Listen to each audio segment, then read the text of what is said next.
Saints fans, Cammy Saint here, bringing you the reaction to the Burnley Southampton game, Easter Sunday, and boy did the Easter Bunny deliver. He delivered 3 goals for us to come back from 2-0 down. What a result. Let's crack on, let's talk about it. So, the game starts off, first 20-30 minutes, I honestly thought Saints were relegation bound. I genuinely thought this is the worst performance I've ever seen. To go 2-0 down, it's in a must-win game against Burnley. To be fair to Burnley, they did put us under the cosh. To go 20 minutes, 30 minutes, and not create a single goal-scoring opportunity, I honestly thought it was the most woeful Saints display I'd ever seen. And we'd lost 9-0 in the same season. And even that was a better performance than first 20-30 minutes, should I say. Overall, this is probably one of our best performances, one of our best games all season. If you go 2-0 down, the first penalty, I mean, you look up the other end, Danny Ings fires a shot and it hits him in the arm. It's a handball in a box. What more do you want to say? It hits his arm. It's no different than the one that hit Bertrand's arm earlier in the season. But yeah, it hits his arm and VAR doesn't even check it. It got up the other end. Kyle Walker-Peters fouled before making a foul on I don't know who it is, Chris Wood. Brings him down. It's a sloppy challenge. I mean, I was under the impression that if it denies a goal scoring opportunity, then it's a penalty, but it is basically just a foul in the box. Regardless of the nature of it, it's a penalty. Well, therefore, it should have been a penalty at the other end because the handball was a foul and it was in the box. So, wherever you want to stand on that. But anyway, yeah, the penalty, good penalty down the middle. Forster nearly got a hand to it. It's so close, unbelievably close. But unfortunately, yeah, we go 1-0 down and we got a mountain to climb. And then straight away, Burnley counter-attack, lofted ball over the top to Vidra, who just hits it. And it's a sublime finish, it really is. But then Forster caught out again, sloppy defending from Vestergaard as well. The mood will improve in a minute when I start talking about our comeback, I promise. Forster stuck a leg out, but it just missed him again. You know, you think a goalkeeper with a little bit better positioning may have saved.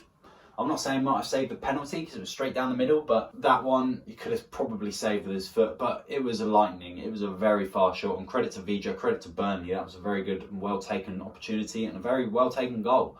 But as we all know in football, the cliche is a 2-0 lead is, you know, more dangerous than a 1-0 lead. So Burnley had that to defend, but the way we were playing, it didn't look like this was going to end well for us. So kick ourselves into gear. We go up the other end, and a little 1-2 with Armstrong, Ward-Prowse, and Danny Ings, and a little layoff from Danny Ings. That is so clever. That is elite level reading of the game there. Perfectly on a plate for Armstrong. Armstrong could play striker. His finishing is sublime. He hits it and it absolutely does poke, basically from the edge of the box. And yeah, it's 2-1, game on. You know, I was only expecting a draw. I only wanted a draw. So to come away with all 3 points was, yeah, incredible. We go on to the second goal. So it's moved up to Danny Ings, who takes a bit of a heavy touch. Absolutely does the Burnley defender. Goes round him, collects the ball, and then goes to shoot, dummies it, sends the defender. He slides all the way along the pitch and then nutmegs Nick Pope for the finish. That is a Danny Ings goal if I've ever seen one. Us getting 2 goals just before half time to bring it back level to 2-2. It's never happened before. In the second half, you know, we're still playing really well, and normally in the second half Saints we drop off.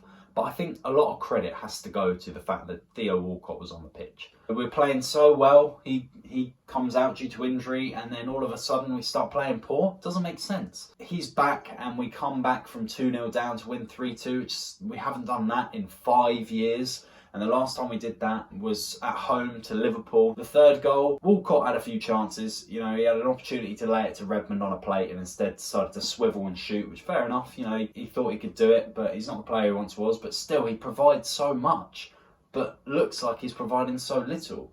And I can't wait to go to Wembley and go to West Brom and complete the rest of these games with him and our squad, because he's definitely a game changer.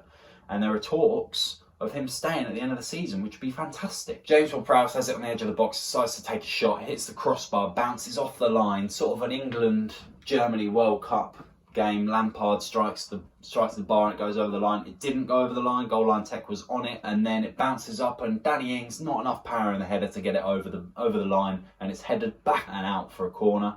And then, you know, we carry on, we keep persisting to get this winner, which is unbelievable from Saints. And the mentality in the second half was just get the 3 points. We've got this. And that was incredible. It wasn't like, right, we've got the 2-2, let's sit back now, we're fine. It was just keep going and going and going. And that's what we've loved from Saints. That's what put us top of the Premier League back in the early days. Walcott receives it. Again, Walcott could have shot, he could have laid it to the edge of the box, but instead he dinks it over the top on a plate for Redders again. And Redders just strikes it home. Cool as a cucumber. Sends us 3-2 up. And then we just grind out the rest of the game. We bring on subs, we bring on Che Adams, we bring on Mohamed Salisu, and we bring on, I think, Djenepo. These guys come on and we didn't really see much of them. Obviously, Che Adams had a chance to seal it right at the end, and we were counter-attacking.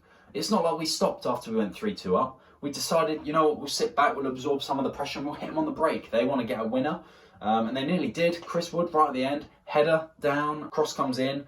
He heads it, and any other goalkeeper that would have gone straight through his legs, and that would have been 3-3. But no, Forster keeps his legs shut, and it bounces off his knees and keeps us in the lead, which is fantastic. But every time we kept breaking, the first break we had, I think it was 3-on-2 or 4-on-3, and Walcott's running with the ball, and he could have laid it to Armstrong, but instead decides to go alone and gets dispossessed, and that could have sealed it. And then the second one was more opportunistic. Che Adams is running through, he's done the defender, he's just one-on-one with the goalkeeper, and those are the sort of things you guarantee him to score. But he just hits it straight at Pope and he deflects it out, and it might have even gone wide, to be honest. But I was so full of ecstasy at the time, not what you think. I was so overjoyed with the fact that we're on course to winning this game and getting all 3 points at home to Burnley, which I never liked playing Burnley. I never liked playing the mid-table teams. They're always really tough. But anyway, we go on to win 3-2, which is, like I said, something we haven't done in 5 years. 2016 was the last time we achieved such a result. And to come back from 2-0 down, that's unheard of. That is unheard of. But we showed the character, we showed the determination and the passion to really give the fans what they deserve, what they've been really looking forward to seeing all season is a quality performance. It puts the doubts of relegation behind us, and it puts everything, on a platter for Easter Sunday, and I couldn't have been more happy with the result. Let me know what you think, Saints fans. That was for me one of our best performances all season, if not tops the Liverpool victory. So let's go on to some player ratings. So Fraser Forster had a good game, made some crucial saves. Could have done a little bit better with the Vidra goal. I'm not too sure, but let's rattle through these and get on to a conclusion. So Fraser Forster, I think, deserves an 8 today. He's played well. Ryan Bertrand, again, he's one of those leaders on the pitch that is always going to be around, and hopefully contract negotiations open up soon with him.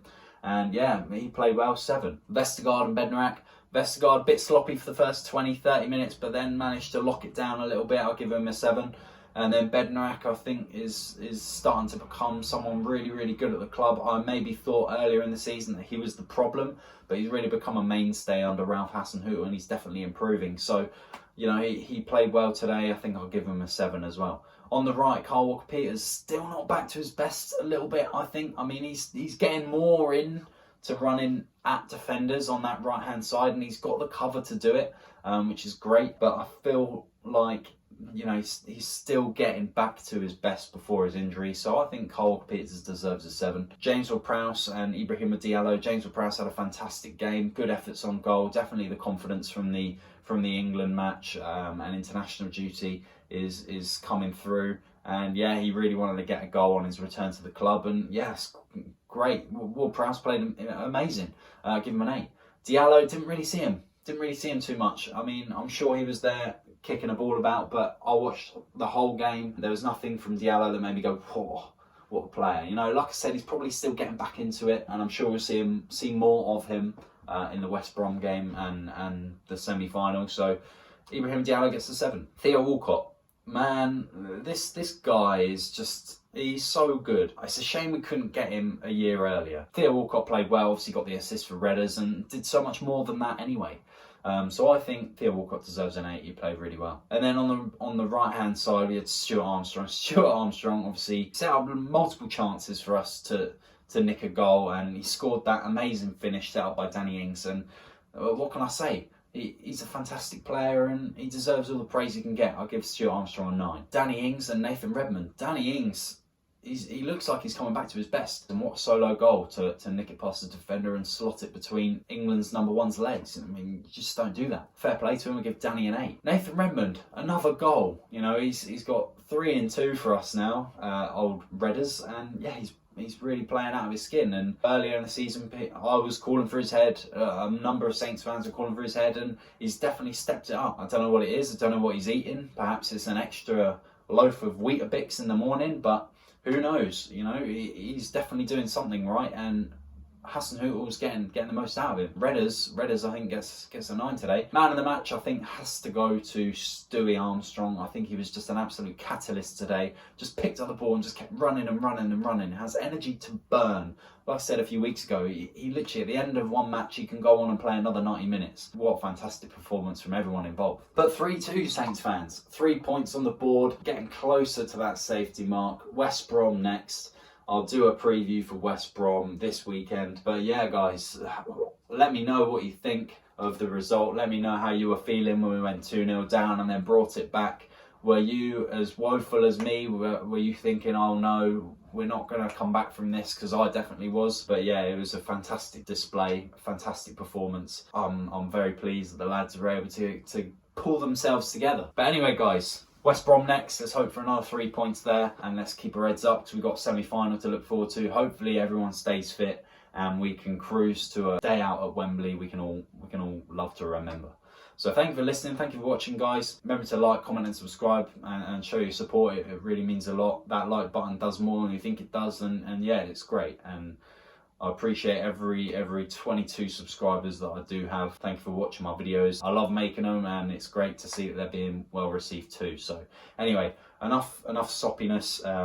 Crack on with the rest of your week. I hope you have a good week, and yeah, I'll see you on the weekend. Come on, you Reds.